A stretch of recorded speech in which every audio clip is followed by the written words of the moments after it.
अभी जस्ट आ रहा है, ये लोग अपना दुकानदारी लगाए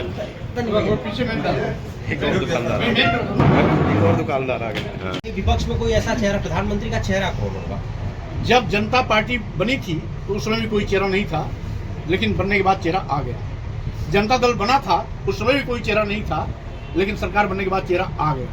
यहाँ पर भी भाजपा की विदाई के बाद अपोजिशन मिलकर जब सरकार बनाएगी तो प्रधानमंत्री का चेहरा बात लोकतंत्र होगा। स्वाभाविक रूप से लोकतंत्र ही हमेशा जब जब देश पर मुसीबत आती है तो लोकतांत्रिक व्यवस्था अपने आप, जनता सड़क पे आती है, जनता मैदान में आती है और लोकतंत्र को जीवंत बनाए रखने के लिए वो संघर्ष भी करती है, रास्ता भी निकालती है। अच्छा, यहाँ आजमगढ़ में एक शहीद सिपाही हुआ है, उसके घर कोई समाजवादी पार्टी का कोई प्रतिनिधिमंडल नहीं गया, क्या कहना चाहेंगे आप? यहाँ हमारे जो संगठन के लोग हैं उनको जानकारी मिल रही, वो जाएंगे, हो सकता है गया भी हो, क्योंकि इसके विषय में जानकारी नहीं है इसलिए उस पर हम कमेंट नहीं कर सकते। लेकिन किसी भी शहीद के सम्मान में सबसे पहले सरकार को जाना चाहिए और जो भी हमारे स्थानीय जनप्रतिनिधि हैं किसी पार्टी के, उनको भी बेहिचक उसके सम्मान में उसके आवाज पर जाना चाहिए। विपक्षी गोलबंदी चल रही है, कांग्रेस का छोड़ना, साथ रहना, कई चीजें चल रही है, तो क्या कहेंगे आप? देखिए, कुल मिलाकर के आज देश के लिए, लोकतंत्र के लिए, भारतीय संविधान के लिए भारतीय जनता पार्टी खतरा बन चुकी है। देश को बचाना है, लोकतंत्र को बचाना है, संविधान को बचाना है, तो भाजपा को हटाने के लिए सबको एक साथ खड़ा होना पड़ेगा। 2024 लोकसभा का चुनाव भाजपा की विदाई का चुनाव होगा। इस बात को लेकर के सारे विपक्षी एक होने की कवायद में लगे हुए हैं और हमें पूरा विश्वास है कि 2024 लोकसभा चुनाव आते आते विपक्षी एकता भी अपनी पराकाष्ठा पर पहुंच जाएगी। लेकिन अच्छा, आपका जो बयान था 14 से लगातार हर चुनाव में अन्य पिछड़ा वर्ग का एक मजबूत वोट भारतीय जनता पार्टी को मिल रहा है, क्या 24 के चुनाव में समाजवादी पार्टी भाजपा के चक्रव्यूह को तोड़ने में कामयाब रहेगी? स्वाभाविक रूप से ये लोकतंत्र है। समय समय पर जब भी राजनीतिक पार्टियों से लोग ठगे जाते हैं, सत्ता उनके साथ धोखा देती है, जनता ही खुद उनके खिलाफ मौके पर चुनाव ताल ठोके खड़ी हो जाती है। और यही होगा जिस तरीके से आज भाजपा सरकार में पूरे देश का नौजवान बेरोजगारी का दंड झेल रहा है। बेरोजगारी आज आसमान पर है, नौजवान सरकारी नौकरियों के लिए तरस रहे हैं। ये पहली सरकार है आजादी के बाद जो सरकारी विभागों को अपने निजी चहेते उद्योगपतियों को कौड़ियों के भाव बेच रही है। देश के सभी बंदरगाह बेच दिए, एयरपोर्ट बेच दिया, एयर इंडिया बेच दिया, LIC बेच दिया, सारे रेलवे स्टेशन बेच दिए, कई दर्जन ट्रेनें बेच दी, यहाँ तक कि बैंक भी इन उद्योगपतियों पर मेहरबान है। अभी अरबों खरबों का घोटाला जिस तरीके से उजागर हुआ है उसमें भाजपा सरकार कितना भी अपने चहेते उद्योगपति को बचाने की कोशिश क्यों न करे, बचा नहीं पाएगी। वहीं दूसरी ओर महंगाई से देश की जनता की कमर टूट रही है। उत्तर प्रदेश के किसानों पर डबल मार है, एक तो महंगाई की, दूसरे छुट्टा जानवरों की। किसानों की फसल चर करके चौपट कर दे रहे हैं। कहने के लिए तो प्रधानमंत्री किसान सम्मान निधि देते हैं साल में 6,000 रुपया, लेकिन लाखों रुपए की फसल छुट्टा जानवर चरा ले जा रहे हैं, उससे निजात आज तक सरकार नहीं दिला पाई। वहीं पर GST छोटे और मध्यम श्रेणी के व्यापारियों के लूट का माध्यम बन गई है। और साथ ही साथ आज भारतीय जनता पार्टी की सरकार ईस्ट इंडिया कंपनी के तर्ज पर काम कर रही है। जिस प्रकार ईस्ट इंडिया कंपनी पूरे देश को लूटकर पूरा पैसा इंग्लैंड भेजती थी, उसी प्रकार से भाजपा सरकार पूरे देश को लूटकर तबाह कर अदानी और अंबानी की तिजोरी भरने मिल जाएगी। अभी जल्दबाजी होगी, कोई इस प्रकार का फोरकास्टिंग करना अभी जल्दबाजी होगी। हाँ, इतना जरूर है कि भाजपा का बुरिया बिस्तर जरूर बंधेगा। अच्छा, पूर्वोत्तर के राज्यों में जिस तरीके से भाजपा को जीत मिली और उस पर तो भाजपा आगे बढ़ती दिखाई दे रही है। देश की दिशा उत्तर प्रदेश से तय होती है। 80 लोकसभाओं का सीट का उत्तर प्रदेश है और यहीं से राजनीति बनती भी है, यहीं से बिगड़ती भी है। यहीं से मोदी जी प्रधानमंत्री बने थे और यहीं से मोदी जी प्रधानमंत्री गद्दी से उतरेंगे भी। अच्छा, इसलिए रामचरितमानस में दिए गए आपके बयान को लेकर भाजपा नेता आपको राक्षस और असुर कहने की धमकी दे रहे हैं, ऐसे लोगों को आप क्या कहेंगे?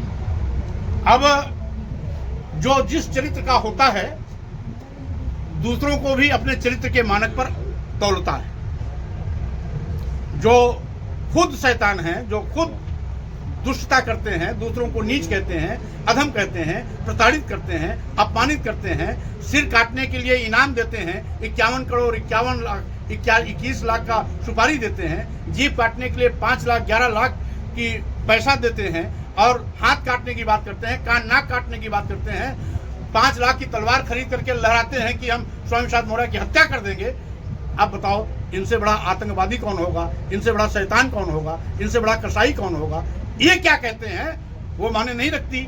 आज देश की 97% लोगों की भावनाओं के साथ खिलवाड़ करने वाले लोग अपने गिरेबान में झांक के देखें, स्वामी प्रसाद मौर्य पर उंगली उठाने के पहले अपनी ओर उंगली उठा करके देखें कि वो कहाँ खड़े हैं। लेकिन अतीक वाले मामले में तो मुख्यमंत्री जी का दिन में अतीक के बेटे को मार दिया जाएगा, देख लीजिए। अब जिस तरीके से सरकार की कार्य पद्धति है उसको देख के उन्होंने कहा होगा, लेकिन वो रामगोपाल जी का बयान है, इसलिए अच्छा होगा कि इसके विषय में उनसे बात किया जाए। बुलडोजर नीति को किस हद तक आप सही मानते हैं? देखिए, बुलडोजर कोई कानून नहीं है, ना आईपीसी की किसी धारा में है, न सीआरपीसी किसी धारा में है, न संविधान में है। इसलिए सरकार की अराजकता और द्वेष भावना की मानसिकता तथा विपक्ष की आवाज को कुचलने की मंशा की देन है बुलडोजर। हमारे पास अपराधियों पर चाबुक लगाने के लिए आईपीसी सीआरपीसी के कानून पर्याप्त हैं। उसके माध्यम से हम किसी भी बड़े से बड़े माफिया को उसकी औकात बता सकते हैं, और किसी के पुश्तैनी मकान पर बुलडोजर चला करके हम गुंडागर्दी पर रोक नहीं सकते हैं। एक दो गुंडागर्दी करने वालों के खिलाफ कार्रवाई करिए और 50 और 100 को छोड़ दीजिए, तो ऐसे कानून का राज नहीं आएगा। अच्छा, जो आपने रामचरितमानस में बयान दिया था, क्या आप आज भी उस पर कायम हैं? मैंने तो बहुत पहले कह दिया, एक बार नहीं कहा, कई बार कह दिया। मैंने देश की महिलाओं, आदिवासियों, दलितों, पिछड़ों के सम्मान की बात की है। धर्म का बहाना लेकर, जात सूचक शब्दों का प्रयोग कर नीच अधम कहना, देश की महिलाओं को प्रताड़ित करने की बात करना, शूद्र समाज को अपमानित करने की बात करना, यह धर्म का हिस्सा नहीं हो सकता। और 97% लोगों की भावनाएं जो आहत हो रही हैं, वो सब हिंदू धर्म के ही लोग हैं, किसी और धर्म के लोग नहीं हैं। तो धर्म के नाम पर धर्म के ठेकेदार 3% लोग 97% हिंदुओं की भावनाओं से खिलवाड़ नहीं कर सकते। मैं उस पर आज भी कायम। आप क्या कहेंगे इस तरीके से, जिस तरीके से समाजवादी धरती भी है यहाँ? देखिए, आज तो मुख्य रूप से हमारे बहुत ही पुराने मित्र और कर्मठ समाज सेवी डॉक्टर ओम प्रकाश मौर्य जी के अभी हाल में निधन होने के बाद मैं नहीं आ पाया था। आज उनको परिवारिक जनों से मिलने और श्रद्धा सुमन अर्पित करने के लिए मैं यहाँ आया हूँ। चूँकि लोक दल की राजनीति से जब मैंने अपनी राजनीतिक शुरुआत की थी, उस समय के हमारे साथियों में से डॉक्टर ओम प्रकाश मौर्य जी रहे हैं। पारिवारिक रिश्ता भी रहा है।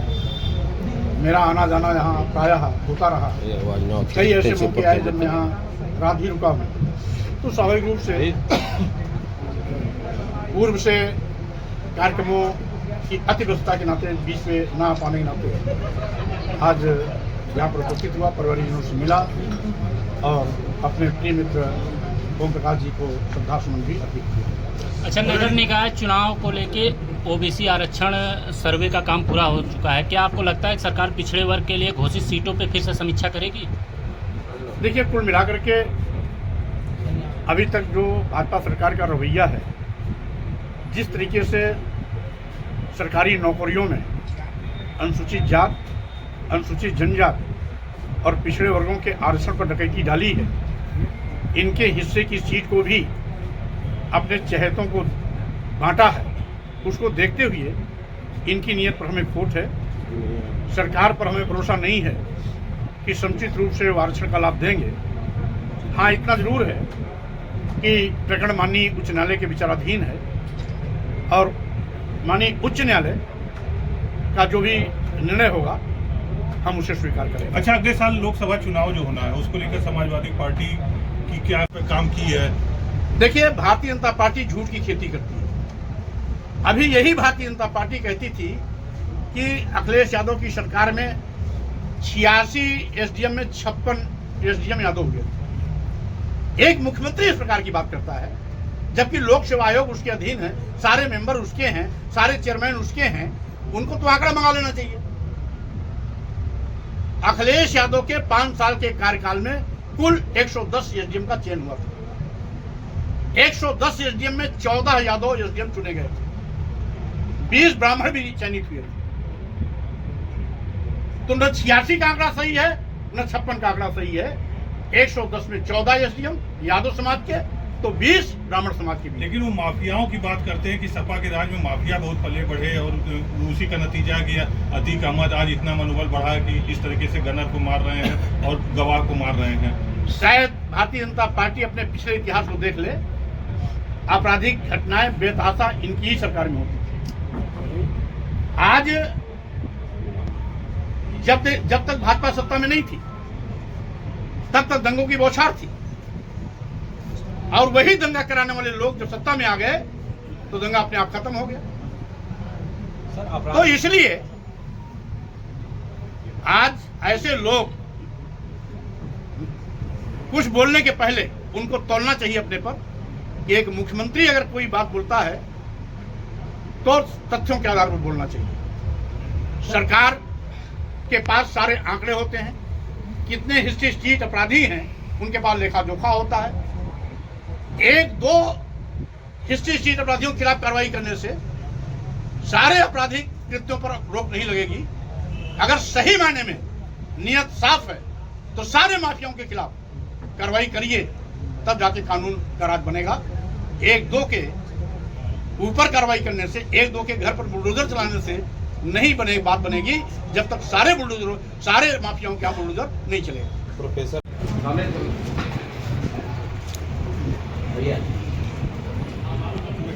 संतोष जी दे दीजिए।